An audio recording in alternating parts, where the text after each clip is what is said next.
Mi primer acercamiento a la música fue, mis primeras memorias era de oír tangos lejanos que venían del bar de mi casa. En mi casa había un bar y en ese bar se retiraba mi abuelo a pasar sus sábados y sus domingos tranquilos.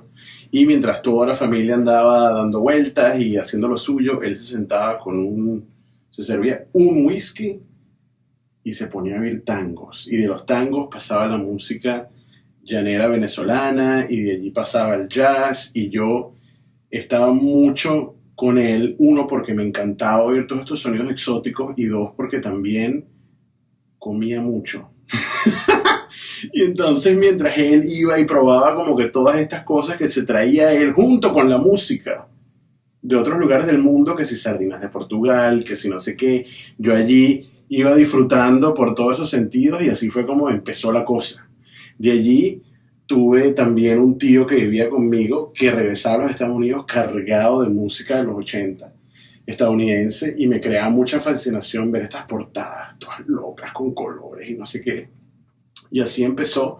Y después, bueno, en los momentos de rebeldía, de cuando uno ya empieza a tener 13 y 14 años, me recuerdo que lo que como que me clavó la música fue esa bifurcación cuando tú dices, tengo 13 años, yo soy un hombre, ella es una mujer, creo que ahora hay que bailar en las fiestas, yo mejor toco guitarra.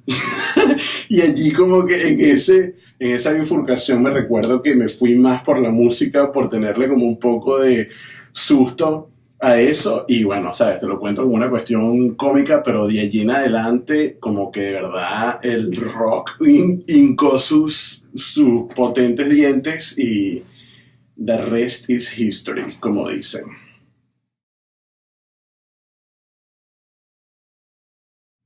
Lo que hice, que ahorita viéndolo en retrospectiva puedo ver que era producción. Yo tengo un primo que el tipo casualmente tiene mi misma edad, tiene mis mismos gustos de música, estudió ingeniería de sonido, tocó en una banda del mismo género de lo que yo tocaba, fuimos como muy parecidos. Y yo creo que una de las primeras memorias que tengo de la producción era él y yo en su casa, que conseguimos que en el estéreo de su casa vino un micrófono y hacíamos como shows de radio y narraciones. Entonces entendimos que si tú apretabas grabar y cuando estaba ese botoncito rojo, todo lo que decías quedaba, pero y te equivocabas, entonces tenías que echar para atrás y tenías que hacerlo todo bien, o decías una frase, apretabas pausa, te armabas de valor y continuaba. Entonces yo creo que esos fueron como mi primer recuerdo de producción infantil, pues, antes de tener nada de equipos. Pero ya más formalmente fue la primera vez que yo intenté hacer algo con la música ya fuera de Venezuela, que fue aplicar a Berklee College of Music y pedían un cassette de audición en aquella época. Y me recuerdo que conseguí un 4-track, un cassette de 4 canales, que bueno, es algo de equipo, pero también es muy, muy, muy modesto. 4 canalitos, y ahí me recuerdo que hice algo que sonaba como que tuviese 8 canales, pues. Y fue hecho con mucho cariño y con mucho trabajo. Y fue como mi primer momento, ¿verdad? Que yo dije, esto es lo mío, porque aquí puedo crear películas, films, cinema, con la música que yo solo tocando guitarra no puedo hacer solito.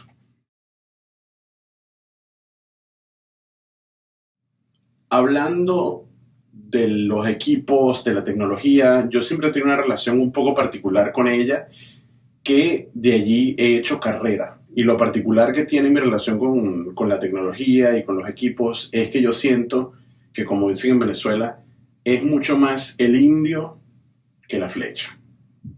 Entonces, para mí siempre me ha resultado que yo siempre me he esforzado por tener una idea clara de qué es lo que quiero lograr a nivel sónico.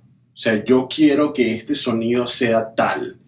Y ante no tener equipos y no saber cómo hacerlo, entonces eso crea una eficiencia muy alta pero también invita y necesitas tener una creatividad increíble para poder lograr eso. Entonces, yo he, como te he dicho, hecho una carrera de eso y ha resultado una cuestión divina porque yo quiero que mis baterías suenen con el punch que tienen las baterías rockeras de la gente que trabaja en Los Ángeles, pero no tengo dinero y no sé cómo hacerlo. Entonces, de repente me cuesta 4 veces más tiempo lograrlo, pero por ejemplo, he hecho un método que es único mío, donde hago cosas que ahorita tengo el gran placer de enseñarlas y me da mucho placer de que todo el mundo las pueda hacer y cuestan $0, a menos de, ¿sabes? Si ya tienes tu DAW, pues. Y es una forma que la gente se queda como que wow, y es mucho más flexible de las cosas que cuestan cientos de dólares que están por allá. Entonces no sé si te respondo mucho a la pregunta o si es un poco vaga, pero siento que al final, en resumen, si uno tiene muy claro el destino del que uno quiere lograr, yo creo que aunque el camino sea a veces un poco ineficiente, es mucho más sabroso porque llega uno a lograr cosas creativas que no las puedes comprar.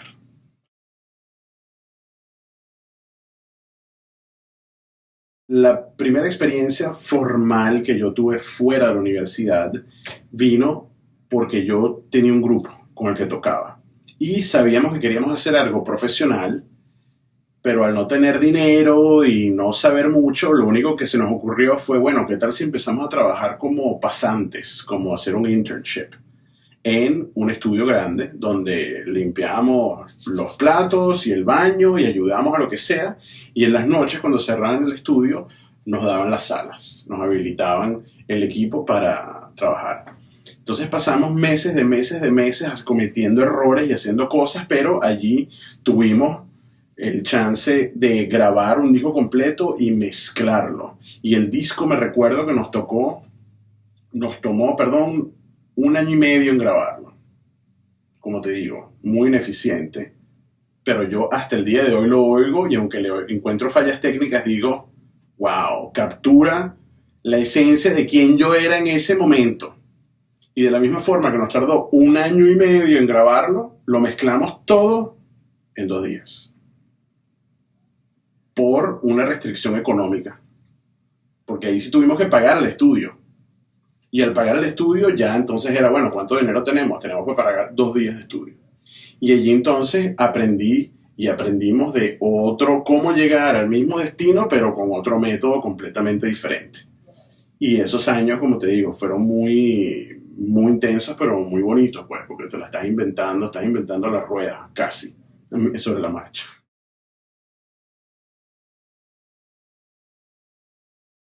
Yo decidí estudiar formalmente cuando formalmente alguien hizo la pregunta, ¿y tú qué vas a hacer el resto de tu vida? Y cuando estaba apenas saboreando la confusión del no tener idea qué iba a hacer con el resto de mi vida, todos mis amigos parecían ya saber que iban a ser abogados, veterinarios, dentistas, qué sé yo, y fue para mí tanto el trauma de no saber qué era lo que iba a hacer por el resto de mis días, que me sonaba, y lo que hice fue, me senté, medité, y qué es lo que me gustaría a mí hacer por el resto de mis días. Y al final fue como que yo no sé qué, pero creo que tiene que ver con música, porque es la única cosa que quiero estar haciendo 25 horas al día.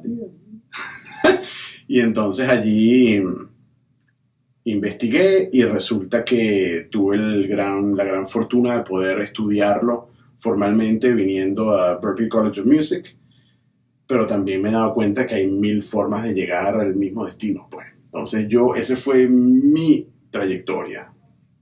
Pero como digo, hay muchas formas de lograr el mismo cometido agarrando otra calle, de repente llegas media hora más tarde, pero es la misma cosa.